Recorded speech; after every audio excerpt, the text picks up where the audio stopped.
So ayun na, it's been more than 1 month na since nung last vlog ko. So ayun, medyo tinamad nga talaga tayo. By the way, mag-subscribe na kayo. Meron tayong bagong channel which is ang RPE Talks. Meron nang nilabas na episode 1. Yung pangarap ko ng podcast na ginawa na namin kasi nga, shoutout kay Job, wala na si Job dito. Punta ng Canada, man, for good. So, possible na balik niya like 2 years pa. So, ingat ka dyan, Job. Mamimiss ka ng RPE. Malamang sa malamang, may matututunan kayo doon. Inisip ko pa kung sino yung susunod na guest ko. First episode ng podcast na papanoorin nyo ngayon. It's medyo yung mic kasi ito lang ginagamit ko. So, medyo di magandang quality yung mic na kasi mura lang. Bumili na ako ng podcast mic. Isa pa lang yung dumating kasi may binila akong second hand. Naghanap ako ng second hand para mas mura. Pero mukhang wala. Possible, kunin ko na yung brand new pero baka next week pa dadating.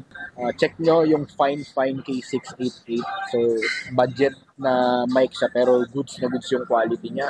I'm make sure na good na yung quality ng next podcast natin. So, kaya ko lang naman ginawa yun like on the spot yun, like hindi ko pinag-isipan gawin yung first episode kasi nga paalis na si Job nung last week. So, last din na namin pagkita. So, ginawa ko na.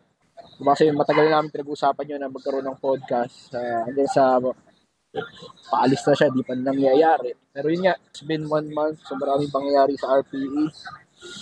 Update, ano ba? Oh, by the way, itong RPE, yin and yang, so merong black and white neto. Pre-order is until March 29, so possible na shipping ng lahat ng pre-order. First week ng April, again, hindi na kami mag-restock nito. It will be limited release only. So, maraming salamat sa mga nag-pre-order na. So, nagulat ako, madami talaga nag-pre-order. Comparing sa mga nag-pre-order sa previous release, mas marami yung nag-pre-order ng yin and yang. Hindi na namin ito i-restock. Pre-order na kayo March 29. So, last 2 weeks of reserved pre-order.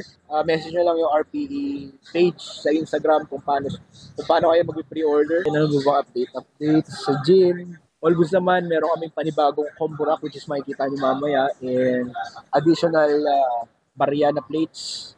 Shoutout kay Power Dragon sa lahat ng gustong kumuha ng powerlifting specific calibrated plates, racks, and at the same time, power bar. Gusto nyo lang si Power Dragon PH. And also, kung gusto nyo kumuha ng mga gym wear, accessories, message nyo lang yung L1 Philippines or punta kayo sa site nila, then meron kayong use code RPE05, magkakaroon kayo ng 5% off.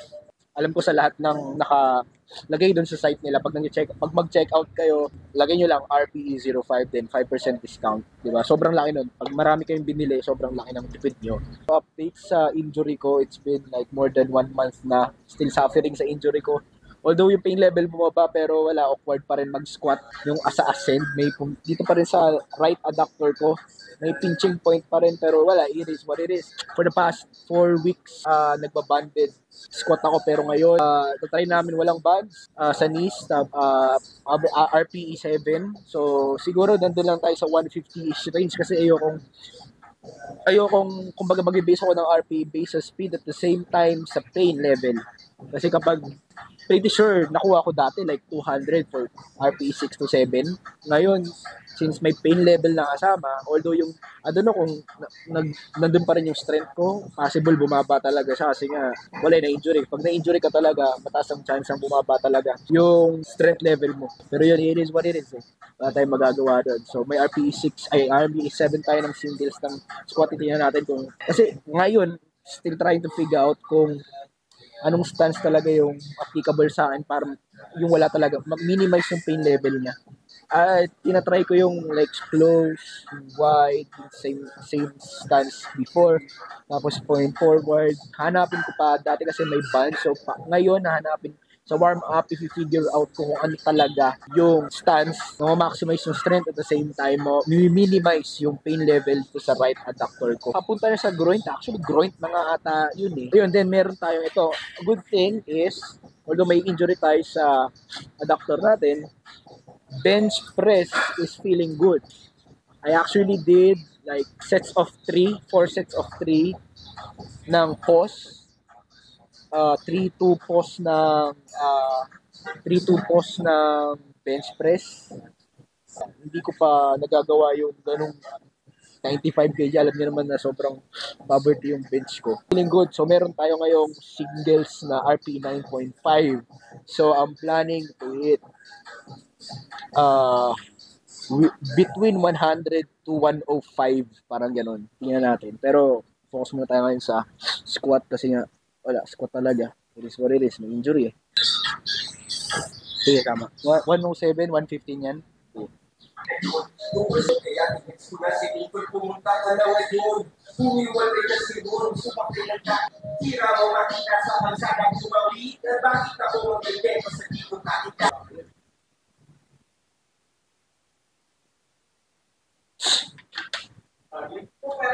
Pasok ba yun? Ganun. Although may sumasakit siya. Meron pa rin. Pero di naman ano. Parang saglit lang.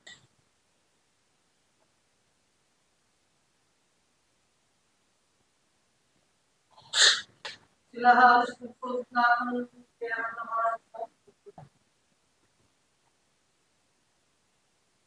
yung bench press pa yan ano? Squat. Let's go! What?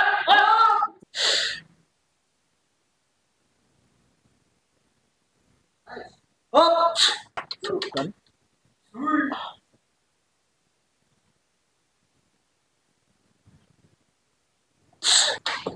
Parang nag-lesson nung winide ko. Or nag-worse. Ano ba?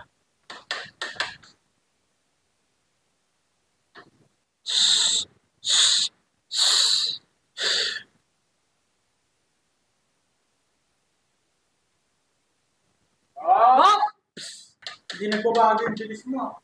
Magaan talaga sa'yo. Magaan kasi talaga. Kaso nga lang, ang nag-turning point ng lalo to. Okay, tempo ko eh. Pero, na-found out ko na mas na-minimize yung sa close. Yung nag-close ako. Ayun na, ganun ako eh. Kasi mabigat na yan. Ngayon ginanon ko eh. So, may factor talaga yung... Parang, ano kasi pakapasok ba yun? Pero yun nga, masakit pa rin. May sakit pa rin. Pero all goods na ako.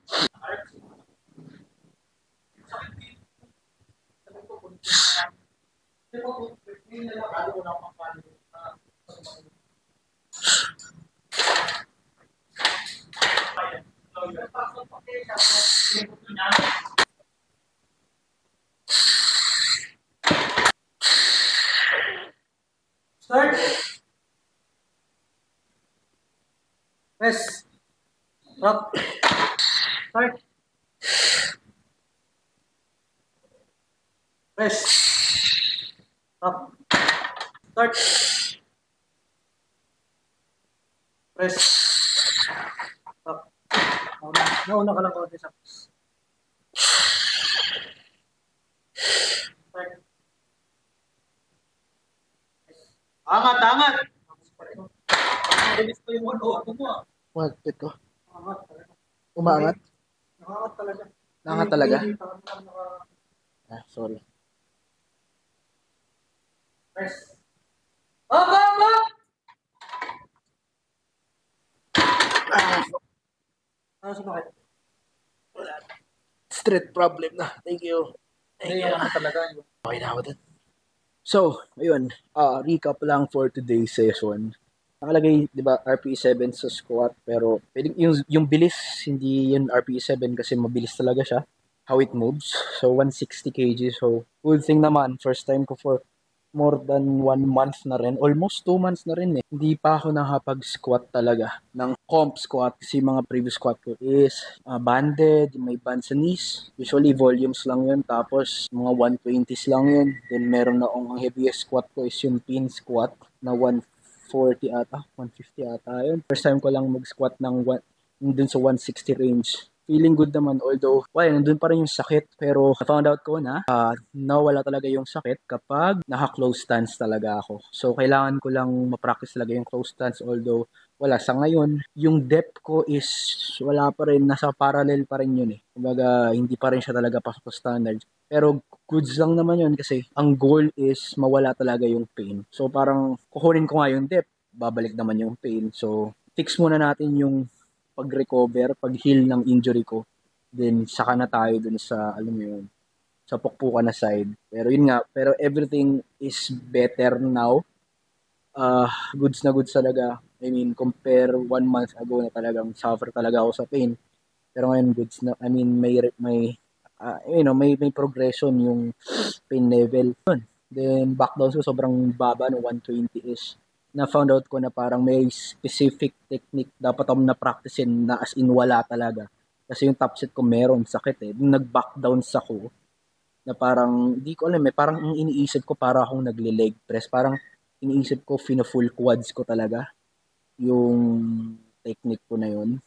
Kasi nakuha ko siya ng last set. Tapos, walang sakit, parang gano'n. Then, sa bench press, which is good. Kasi for the past month, sobrang confident ko yung confidence level ko sa bench from andito. Since sobrang nakatulong yung mga previous block na para sa akin nakatulong talaga yung high frequency ng bench. Ibig sabihin ng high frequency, like not only thrice, not only 4 times, not only 5 times, but 6 times yung mga previous block ko. Sobrang nakatulong niya in terms of paano ko nahanap yung talagang technique ko sa bench, as in leg drive. Ngayon medyo pa ako sa leg drive. I mean, so sa leg drive, hindi pa 100%, pero ang pinaka 100% is yung ko sa taas. I mean, yung pag-control ng weight all the way down, pagtaas. Basta overall, sobrang night and day yung difference ko sa technique. Mas tumaas yung confidence level ko. At natutunan ko rin, na since poverty bench presser ako, huwag kang, yung talon mo sa bench press is huwag masyadong mataas. Kasi ginawa ko yung last na nag-max out ako. Although na-hit ko yung 102, pero grinder siya. Tapos bumalik-balik pa ako dun. From 105, nag-100, nag-102. Kasi nga, nagkamali ako ng jump, sobrang laki. Siguro sagad na na-jump ko ng 0.5 kg, parang 1.25 each side. So, from 95, kasi nagsimula ko ng like bar, then 50, 70, 80, 90, then 95. Tapos from 95, doon ako nag-micro jump. Nag-97, 100, then 102. Yung 102.5 ko, natuwa ako doon kasi naramdaman kong kaya kong, alam mo yun, kontrolado ko yung weight all the way down and all the way up. So, yung confidence level ko naman, tumaas na naman. Then, good thing din kasi kung ikukumpara natin yung speed, better siya in terms of technique overall. Honestly, hindi nyo man makita dun sa, ang mali ko lang, hindi nyo man makita dun sa video is, sabi ni Alfred, since nandun siya sa side na yun, nakita niya yung puwet ko tumaas. So, automatic yun pag ganun, wala, red light na agad yun. So, kailangan din natin ipolish yun. So, usually, napapolish yun sa mga back down sets. So, yun yung kailangan kong i-remind sa sarili ko na yung puwet ko. Kasi medyo nagkaka-problema pa ako sa leg drive ngayon eh. Hindi ko talaga siya maximize ng todo. Nagtatalo ba ako kung ihag ko ba yung bench or yung paa ko pa na more forward or more inward. Gagapangin lang yung pag-master ng bench talaga. Since poverty bench pressure nga tayo. Then yun, 102.5. Tapos since mabilis kasi talaga, ang goal kasi sa bench is 9.5. So, nung nilagay ko ng 105, sabi ng coach ko, may barya ka pa dyan, yung 0.5 meron. So, nag-106. Ngayon, kung mapapansin nyo yung sa video is nag-fail talaga ako. I don't know kung bakit. Yung rest ko naman siguro, I don't know kung napadali ba yung rest ko, pero wala yun. Goods naman ako yung nag-106 ako. Pero yun nga, medyo may sticking point na talaga. I don't know, siguro fatigue na rin, etc. Since poverty bench pressure nga ako. Pero yun, it is what it is. Pero ang win dito is bumilis yung 102.5 ko. And at the same time, mas naging confident ako sa bench press ko. Yun, may backdowns pa tayo ng 92.5. Then may accessory na Penlay rolls. Then all goods in the hood. Bukas, magde-deadlift tayo. Although yung mga past week, medyo sumasakit nga dito yung nung una kung yung mga first 2 to 3 weeks ako na injury, pag nagde-deadlift ako, walang problema. Ngayon, nagkakaroon siya ng problema. Nararamdaman ko yung right adductor ko nga sa deadlift. Pero hindi naman ganun kasobra, pero nararamdaman ko may awkwardness. Pero bukas, since meron, block pulls pa rin tayo na 3 inches eh.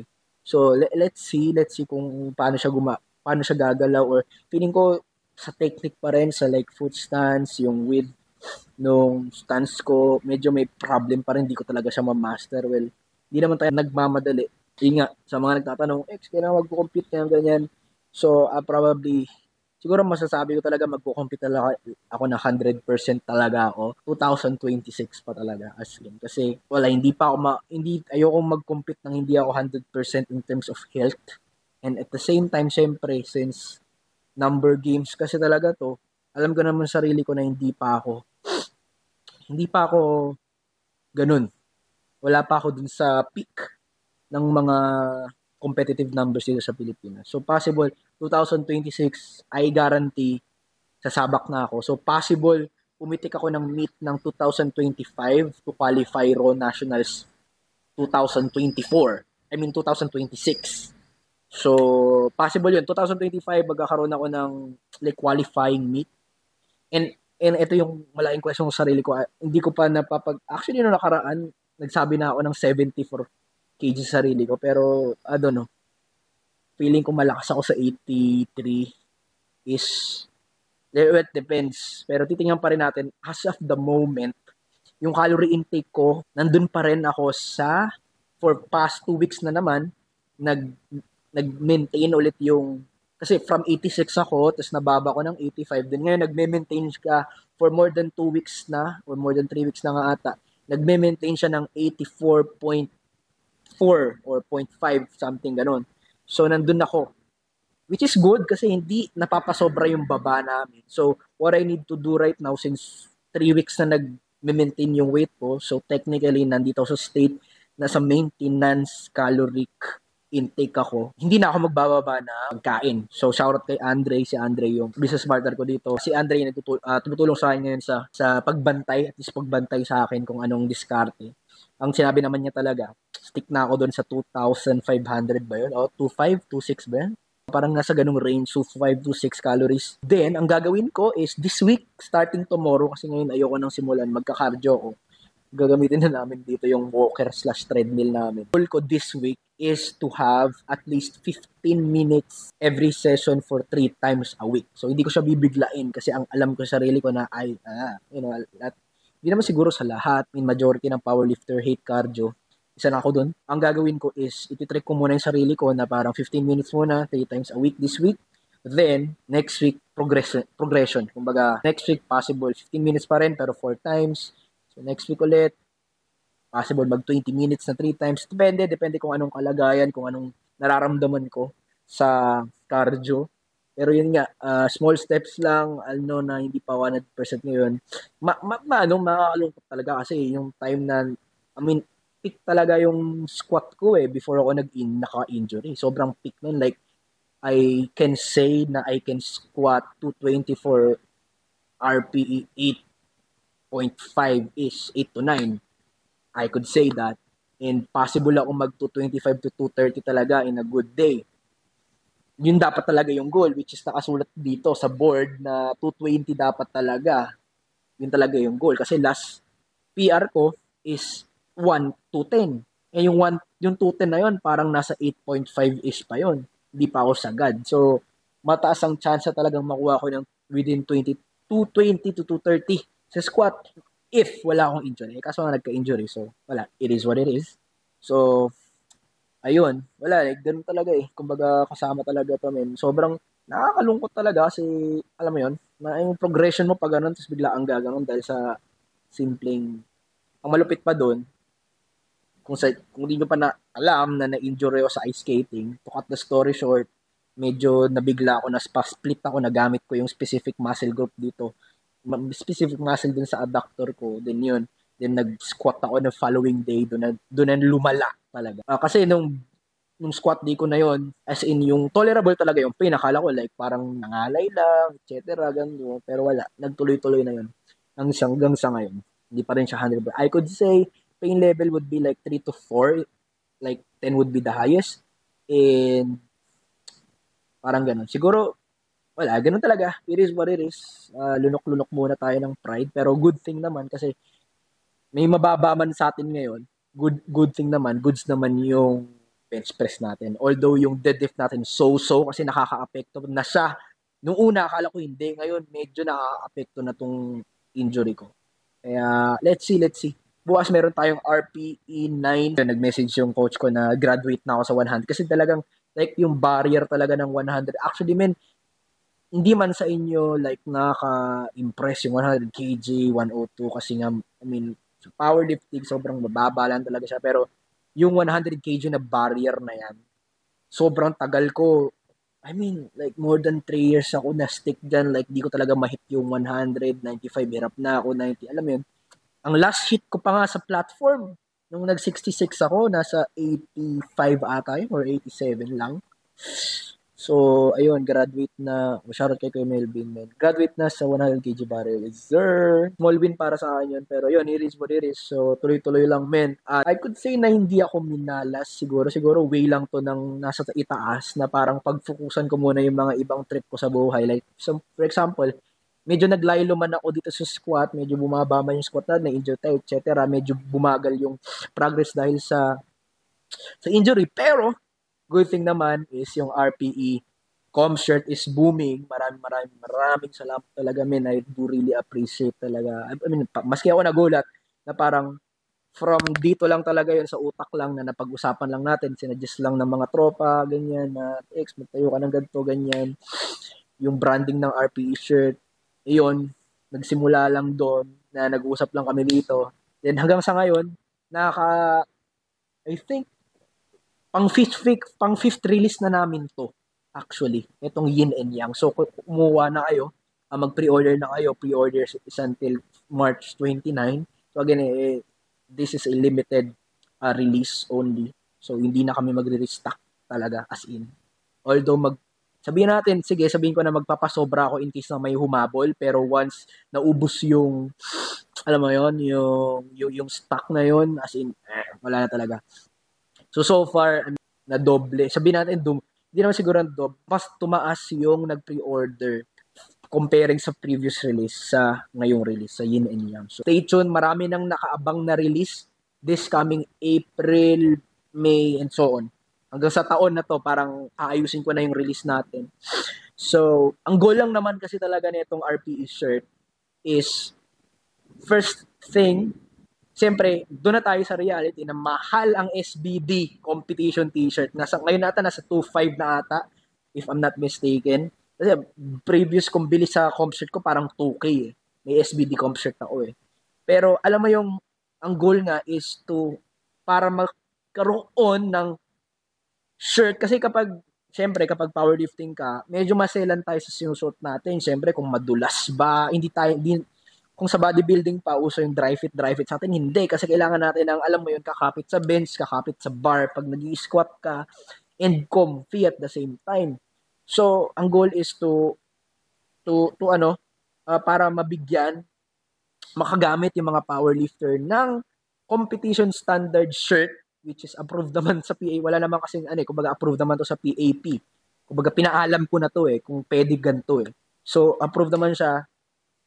Kumbaga, alam mo yun nga, balik tayo dun sa goal na makagamit yung mga Filipino powerlifters ng competition standard t-shirt na pwede nilang gamitin araw-araw nang hindi nabubutas yung bulsa nila. Diba? So, at costing, ang price nito is 550 para sa akin. For example, hindi ako may-ari ng RPE. For example, 500 something shirt, 500 to 600 or even 500 to 700 pesos shirt, okay sa akin. Sa akin kapag like nag 1K na yung shirt, parang nangangayaw na akong bilhin. Kaya lang naman binili ko yung SBD kasi para isang set na SBD. SBD pa rin, di ba? Pero in terms of quality talaga, sila din naman nagsabi na kaya sila bumibili ng RPE shirt kasi sa quality. Parang secondary na yung yung design ng shirt Parang ganun. So, ayun, dami kong sinabi pero mag-pre-order na kayo. Malaking tulong kasi ang proceeds talaga nun is talagang binubuhos ko rin dito sa gym.